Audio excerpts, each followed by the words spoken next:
Raptee rasmalai ஜூஸியாக ஸ்வீட்டாக இருக்கும். வாங்க எப்படி செய்யணும் பார்த்துடலாம். 1/2 லிட்டர் பால் கொதிச்சதும் கொஞ்சம் எலுமிச்சை சாறு விடுங்க, திரண்டும் அது துணியை வச்சு வடிகட்டிடுங்க. துணி மேலே கொஞ்சம் பச்சை தண்ணி ஊற்றி நல்லா அழுத்தம் கொடுத்து புளிஞ்சிருங்க. பார்க்க பன்னீருமா இருக்கும். அதை தட்டில் உதுத்து விட்டுட்டு கையால் நல்லா அழுத்தம் கொடுத்து ஒரு நல்ல பால் ஷேப் எடுத்துக்கோங்க.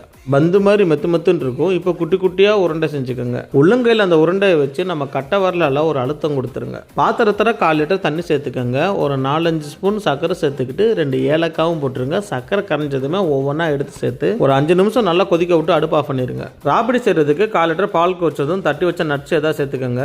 4 ஸ்பூன் சர்க்கரை சேர்த்துக்கோங்க. 1.5 ஸ்பூன் கஸ்டர்ட் பவுடரோட கொஞ்சமா பால் சேர்த்து நல்லா கரைச்சு இந்த கஸ்டர்ட் மில்கை பாலோட சேர்த்துக்கலாம்.